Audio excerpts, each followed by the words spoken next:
കൊച്ചി കോന്തുരുത്തിയിലെ ഒരു വീടിൻ്റെ സമീപമുള്ള വഴിയിലെ ഒരു സ്ത്രീയുടെ മൃതദേഹവുമായി ഗൃഹനാഥൻ. ഇന്ന് രാവിലെ 6:30ക്കാണ് ഈ സംഭവം കാണുന്നത്. ഹരിതകർമ്മസേനയിലെ ആൾക്കാർ വരുമ്പോൾ ജോർജ് എന്ന ആളുടെ വീട്ടിലേക്ക് പോകുന്ന വഴിയിൽ ഒരു സ്ത്രീ അർദ്ധനഗ്നയായിട്ട് കിടക്കുന്നു. സമീപത്ത് ജോർജ് മദ്യലഹരിയിൽ അവശനായി താടിക്ക് കൈയും കൊടുത്ത് ചിന്താവിഷ്ടനായിട്ടിരിക്കുന്നതായിട്ടാണ് കാണുന്നത്. എന്ത് ചെയ്യണമെന്നറിയാതെ ജോർജ് കുരുങ്ങിപ്പോയി. മദ്യലഹരിയിലായി പോയത് കൊണ്ടാവാം, അല്ലെങ്കിൽ കുറച്ചുകൂടെ മെച്ചമായ കാര്യങ്ങൾ അയാൾ ചെയ്തേനെ.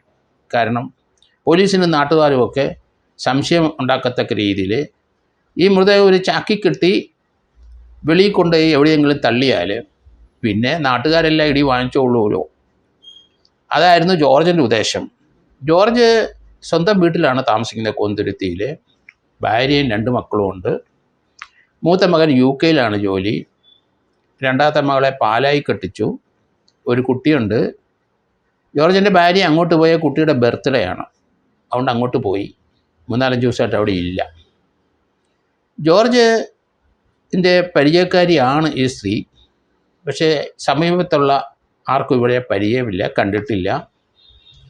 ഒരു സെക്സ് വർക്കറാണ് എന്നാണ് തോന്നുന്നത്, ഇല്ലെങ്കിൽ ജോർജുമായിട്ട് അവിഹിത ബന്ധമുള്ള ഒരു സ്ത്രീ. ഈ ജോർജിൻ്റെ വീട്ടിൽ 2 അന്യസംസ്ഥാന തൊഴിലാളികൾ വാടകയ്ക്ക് താമസിക്കുന്നുണ്ട്. അവർ പറഞ്ഞ രാത്രി ഒരു പൂച്ച കരയുന്ന പോലെ ശബ്ദമൊക്കെ കേട്ടു, ഒരു ബഹളമൊക്കെ കേട്ടു എന്ന് മാത്രം പറഞ്ഞു. ജോർജ് വെളുപ്പാങ്കാലത്ത് പല സ്ഥലത്തും അടുത്തുള്ള വീടുകളിൽ പോയി ചാക്കന്വേഷിച്ചു. കാരണം ഒരു പട്ടി വീടിന് മുമ്പ് ചത്ത് കിടക്കുന്നു, അതിനെ ചാക്കി കയറ്റി കൊണ്ടുപോയി കളയാനാണ്, നടന്നില്ല. അതിനുശേഷം വെളുപ്പാങ്കാലത്ത് അവിടെ എവിടെയോ ഒരു പ്രൊവിഷൻ സ്റ്റോറിൽ പോയി 2 ചാക്ക് സംഘടിപ്പിച്ച് കൊണ്ടുവന്നു.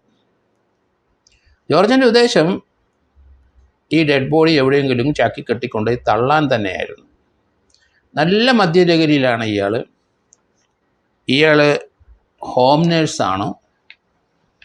ഇയാളുടെ സാമ്പത്തിക സ്ഥിതി അല്പം മെച്ചമാണ്. പക്ഷേ ഒരു സ്ത്രീയുമായിട്ടൊരു അവിഹിത ബന്ധം അത് എങ്ങനെ ഉണ്ടായി എന്നറിയില്ല ഇതുവരെ. അത് ഇയാൾ പറയണം.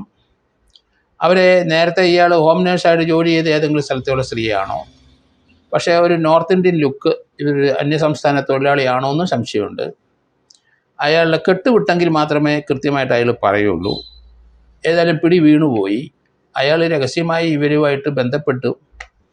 അതിനുശേഷം അവർ പണത്തിന് വേണ്ടി തർക്കമുണ്ടായി. അങ്ങനെ 2 പേരും തർക്കിച്ചപ്പം അവിടെ നിന്നൊരു കമ്പിയെടുത്ത്, വീട്ടിലിരുന്ന് കമ്പിയെടുത്ത് ഇവരുടെ തലക്കിട്ട് ജോർജ് അടിച്ചു. അവർ മരണപ്പെട്ടു, ബ്ലീഡ് ചെയ്തു.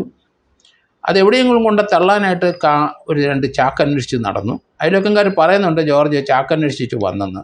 അത് ചാക്ക് തലേദിവസം രാത്രിയിലാണോ രാവിലെയാണോ അന്വേഷിച്ചത്. ഏതായാലും ഒരു കടയിൽ നിന്ന് 2 ചാക്ക് സംഘടിപ്പിച്ചു. ആ ചാക്കിനകത്ത് കയറ്റി ജോർജിൻ്റെ വീട്ടിലേക്ക് റോഡിലോട്ട് വരുന്ന വഴിയിൽ ആണ് ആ ചാക്കിനകത്ത് മൃതദേഹം കിടക്കുന്നത്. അവർക്ക് അർത്ഥനഗ്നയായ വേഷത്തിൽ തന്നെ ജോർജ് അതിനടുത്ത് ചിന്താവിഷ്ടനായിട്ട് ഇരിപ്പുണ്ട്. എന്തായാലും വളരെ ക്രൂരമായ ഒരു കൊലപാതകം തന്നെ, സംശയമൊന്നുമില്ല. തലക്കടിച്ചു. ആ സ്ത്രീ ജീവിക്കാൻ വേണ്ടി വന്ന സ്ത്രീയാണോ എന്നും അറിയില്ല. ഇയാളുമായിട്ട് ബന്ധപ്പെട്ട അല്ലെങ്കിൽ ഇയാളുടെ കീപ്പാണോ എന്നും അറിയില്ല. അതിൽ രഹസ്യബന്ധം ഇയാൾക്കുണ്ട്. ഇയാളൊരു ഹോം നേഴ്സാണ്. പല സ്ത്രീകളുമായിട്ട് ബന്ധപ്പെടാനുള്ള സാധ്യതയുണ്ട്. അങ്ങനെ പരിചയപ്പെട്ട ഏതെങ്കിലും സ്ത്രീയായിട്ടുള്ള ബന്ധമാണോ, അവരുമായിട്ട് സാമ്പത്തിക ഇടപാടുകളുണ്ടോ, ഇതൊക്കെയുള്ള പ്രശ്നങ്ങൾ ധാരാളം ഇതുമായിട്ട് ബന്ധപ്പെട്ട് പോലീസിന് അന്വേഷിക്കേണ്ടിയിരിക്കുന്നു. അവിടുത്തെ DYSP പറയുന്ന കേട്ടു, ഈ സ്ത്രീയെ ഇതുവരെ തിരിച്ചറിയാൻ കഴിഞ്ഞിട്ടില്ല എന്ന്. മലയാളിയാണോ അന്യസംസ്ഥാന തൊഴിലാളി ഒരു സ്ത്രീയാണോ എന്നൊന്നും നമുക്ക് വ്യക്തതയില്ല. എന്തായാലും അയാളിപ്പം എന്തായാലും പോലീസ് കെട്ടുവിട്ട് ഉള്ള ഒരു ജോർജിനെ ചോദ്യം ചെയ്തിട്ടുണ്ടാവണം. ഇപ്പം സത്യങ്ങൾ വെളിയിലോട്ട് വന്നിട്ടുണ്ടാവും. എന്തായിരുന്നു ഈ ബന്ധം, ജോർജ് ഇവരുമായിട്ട് എത്ര നാളത്തെ ബന്ധമുണ്ട്.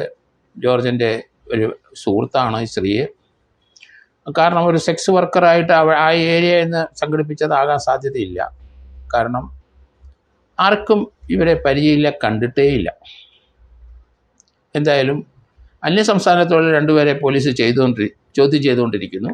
അവർ പറയും രാത്രി ഒരു ബഹളം കേട്ടു, ഒരു പൂച്ച കരയെന്നുള്ള ഒരു കരച്ചിലും കേട്ടു എന്ന് മാത്രമേ അവരുണ്ടായിരുന്നു. കാരണം ശക്തമായ അടി തലക്കിട്ട് ലഭിച്ചിട്ടുണ്ട്.